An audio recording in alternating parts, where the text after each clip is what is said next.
Hello friends, welcome to Sivakami garden. வாங்க friends, நம்ம மேலே வந்திருக்கிறோம். நம்ம கொய்யாக்காய் மறுபடியும் கொய்யாக்காய் எப்படி இருக்குதுன்னு சொல்லிட்டு பார்க்கலாம். ஒரு வாரம் ஆகும் போல இருக்குது பெருசாக வரத்துக்கு ஆகிடும். நம்ம டெய்லியும் பார்த்துன்னு இருக்கிறோம். கருவேப்பிலை நேற்று தான் நிறைய மழை பெஞ்சிச்சு ஃப்ரெண்ட்ஸ், அதனால இன்னைக்கு நம்ம தண்ணி ஊற்றல செடிக்கு, நாளைக்கு ஊற்றலாம்னு சொல்லிட்டு விட்டோம். முருங்கை மரம் வந்து நல்லா இருக்குது ஃப்ரெண்ட்ஸ். இது வந்து பார்க்கலாம், இதில் பூ வருதான்னு சொல்லிட்டு, அதனால நான் இந்த கீரையெல்லாம் ஒடிக்காமல் விட்டு வச்சிருக்கிறேன். பாருங்க எவ்வளோ நல்லா இருக்குதுன்னு சொல்லிட்டு, நம்மளுக்கு சின்ன கலையிலே எவ்வளோ நல்லா முருங்கைக்கீரை வச்சிருக்குதுன்னு சொல்லிட்டு பாருங்க. அவரைக்கொடி வந்து நான் அந்த முனையெல்லாம் கட் பண்ணி விட்டுருக்குறேன். இது வந்து முனையை கட் பண்ணி விட்டா தான் பூ வரும். ஏன்னா மொத்தம் அந்த சத்தெல்லாம் அந்த முனையில் இருக்கிறது கொடிங்களே எடுத்துன்னு போய்டும்னு சொல்லிட்டு சொன்னாங்க. அதனால நான் முனையை மட்டும் கட் பண்ணி விட்டுருக்குறேன். நம்மள்ட்ட மாங்காய் மரமும் நல்லா இருக்குது. கனகாமர செடியெல்லாம் ரொம்ப நல்லா இருக்குது ஃப்ரெண்ட்ஸ். இது வந்து நம்ம இப்போ இதில் எதனா மாற்றி வைக்க முடியுதா என்னன்னு சொல்லிட்டு பார்க்கலாம். நம்ம கேட்டிருந்தோம் யாருக்குன்னா வேணுமானு, இன்னும் யாரும் எதுவும் சொல்லலை. இந்த கத்திரிக்காய் வந்து கத்திரிக்காய் கொஞ்சம் நல்லா இருக்குது. எவ்வளோ அழகாக இருக்குதுன்னு பாருங்கள். சொல்லி கத்திரிக்காய், ப்ளூ கத்திரிக்காய். இதில் வந்து 2 பூ வச்சுருக்குது. இதுலேயும் 2 பூ இருந்துச்சு. இதுப்பா எல்லாத்துலேயுமே பூ வச்சுருக்குது. இதில் வந்து நம்ம கொஞ்சம் காலையில் வந்து இன்னும் கொஞ்சம் நம்ம மண் கலவையெல்லாம் போடலாம். இதில் கொஞ்சம் அந்த எரு உப்பு எல்லாமே போடலாம். நம்ம அன்றைக்கி தான் அந்த கரும்பெல்லாம் நான் காலி பண்ணேன். 4-5 கரும்பு எடுத்துகிட்டு 2 மட்டும் விட்டு வச்சுருக்கிறேன். வந்து நம்ம செம்பருத்தி செடியில் 2 பூ பூத்துருக்குது ஃப்ரெண்ட்ஸ். நாளைக்கு வந்து பார்க்கலாம் எத்தனை பூ பூக்குதுன்னு சொல்லிட்டு அரும்பு வச்சுருக்குது. பார்க்கலாம். காலையில் வந்து இது நம்ம கட் பண்ணி விடணும்னு நினைக்கும் போதெல்லாம் அரும்பு வந்துடுது. அதில் நாட்டு கனகாமர செடி பாருங்க ஃப்ரெண்ட்ஸ், எவ்வளோ அழகாக இருக்குது. இது நான் வேறு பெரிய தொட்டியில் மாற்றி வைக்கலாம்னு சொல்லிட்டு பார்க்குறேன். இது பாருங்க, பூ எவ்வளோ பெருசாக பூத்துருக்குது அழகாக.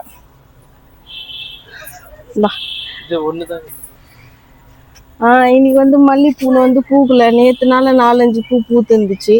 இன்னைக்கு வந்து ஒரே ஒரு பூ தான் பூத்துருக்குது. 2 பூ பூத்துருக்குது. இல்லட்டா வச்சுட்டா. இங்கே 2 கத்திரிக்காய் இருந்துச்சுப்பா. பாரு, இதோ கத்திரிக்காய் பெருசாகிட்டு இருக்குது ஃப்ரெண்ட்ஸ். நம்ம கத்திரிக்காய் பறிச்சிக்கலாம். இவ்வளோ நல்லா இருக்குது. நாளைக்கு பறிச்சிக்கலாமா? நம்ம மிளகா வந்து நேற்று தான் காமிச்சோம் நம்ம உங்ககிட்ட வீடியோவில். ஒரு குண்டு மிளகா, நீட்டு மிளகாலாம் பழுக்கணும். இன்னும் டைம் ஆகணும். டைம் ஆனால் தான் இது வந்து பழுக்கும். இந்த மிளகாலாம் காக்கடா செடியில் வந்து நிறைய துளிர் வந்ததுக்கு இது அரும்பு வைக்க போகுது. இதுவும் பூத்துச்சுனாக்கா நிறைய பூ பூக்கும். நான் இதுவும் கட்டிங்ஸ் பண்ணி 2-3 தொட்டியில் வச்சுருக்கிறேன். காக்கடா செடியும் சம்பங்கி செடியில் வந்து நம்ம சைடில் இருக்கிற களையெல்லாம் எடுக்கணும். எடுத்து விட்டா தான் இது மறுபடியும் பூ வருதான்னு சொல்லிட்டு பார்க்கலாம். நம்ம ஜாதிமல்லி செடியில் வந்து எல்லா களையிலையுமே அரும்பு வந்துருக்குது. இப்போ இதில் ஒரு 3 அரும்பு வந்துருக்குது. இதுலேயும் அரும்பு வருது. எல்லாத்துலேயுமே அரும்பு வருது. இதுக்கு நம்ம இன்னும் கொஞ்சம் எருவு கொடுக்கணும், உரம் கொடுக்கணும் செடிக்கு. இந்த ரோஸ் செடியை காஞ்சி போன மாதிரி ஆயிடுச்சுன்னு தெரியலையே, என்ன ப்ராப்ளம். கட் பண்ணி விடணும் அத்தை.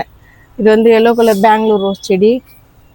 இது வந்து நாட்டு ரோஸ். நாட்டு ரோஸில் வந்து நாளைக்கு ஒன்று பூ பூக்கும் போல இருக்குதா. பூக்கிறதுக்கு ரெடியாக இருக்குது. முருங்கை மரம் நல்லா இருக்குது. பார்க்கலாம். இன்னும் கொஞ்சம் அது நல்லா உயரமாக வளரணுமா. உயரமாக வளர்ந்து பிறகு நம்ம பார்க்கலாம். கனகாமர செடியில் நிறைய பூ பூத்துருக்கு ஃப்ரெண்ட்ஸ். இது பாருங்க, நாட்டு கனகாமரம். அடுக்கு செம்பருத்தி வந்து 1 பூத்துருக்குது. பாதி தான் பூத்துருக்குது. நாளைக்கு தான் இது ஃபுல்லாக பூக்கும் போல இருக்குது. கொஞ்சம் தான் பூத்துருக்குது. நாளைக்கு பறிச்சிக்கலாம். அதை கனகாமரமும் நாட்டு கனகாமரமும் நம்ம நாளைக்கே பறிச்சிக்கலாம். மல்லிகைப்பூ செடியில் ஒன்றும் இல்லை. நம்ம இலையெல்லாம் எடுத்துகிட்டு விட்டுருக்கோம். கனகாமர செடியிலே டெல்லி கனகாமர செடியில் அரும்பு வர மாதிரி இருக்குது. இன்னொரு கட்டிங்ஸும் துளுத்துன்னு இருக்குது கத்திரிக்காது. இதுவும் நம்ம எடுத்து எதனா ஒரு டப்பாயில் வைக்கலாம். வா, செம்பருத்தி செடியில் எதுவும் ஒரு இதுவும் தெரியல, அரும்பெல்லாம் வைக்குதா என்னன்னு சொல்லிட்டு. ஆனால் பெருசாக வளர்ந்துருக்குது. பூ பூக்கிற மாதிரி தான். கல்லு செடியில் பாருங்க ஃப்ரெண்ட்ஸ், இது வந்து கீழெல்லாம் கட் பண்ணி விடணும். அந்த இலையெல்லாம் கட் பண்ணி விடணும் போல இருக்குது. இன்றைக்கும் இந்த அரளி செடியில் எதுவும் பூ இல்லை. அரும்பு வந்து அரும்பு மட்டும் இருக்குது கொஞ்சம். நாளைக்கு தான் இது பூக்கும் போல் இருக்குது. முடிஞ்சால் அதை நாளைக்கே கொஞ்சம் கட் பண்ணி விடலாம். இந்த இலையெல்லாம் கிளைகளை கொஞ்சம் கட் பண்ணி விடலாம். இன்னைக்கு நம்ம கார்டனில் பாருங்கள் ஃப்ரெண்ட்ஸ், செம்பருத்தி செடியில வந்து நேத்து டெய்லி நம்ம வெள்ளைப்பூச்சி பாக்குறோம். எனக்கு தெரியல, நாளைக்கு நம்ம அந்த தண்ணி எடுத்துன்னு வந்து அந்த மாங்காய் பழ கரைசல் சொல்லியிருக்கிறேன் நான், அதை எடுத்துன்னு வந்து ஊற்றலான்னு இருக்கிறேன். அந்த தண்ணி ஊற்றும் போது நான் உங்களுக்கு காட்டுறேன். கார்டன்ல உள்ளதான் ஃப்ரெண்ட்ஸ், இன்னைக்கு நம்ம கார்டன்ல உள்ளதான் ஃப்ரெண்ட்ஸ். இந்த வீடியோ உங்களுக்கு பிடிச்சிருந்தா நீங்க லைக் பண்ணுங்க, சப்ஸ்கிரைப் பண்ணுங்க ஃப்ரெண்ட்ஸ். தேங்க்யூ, பாய்.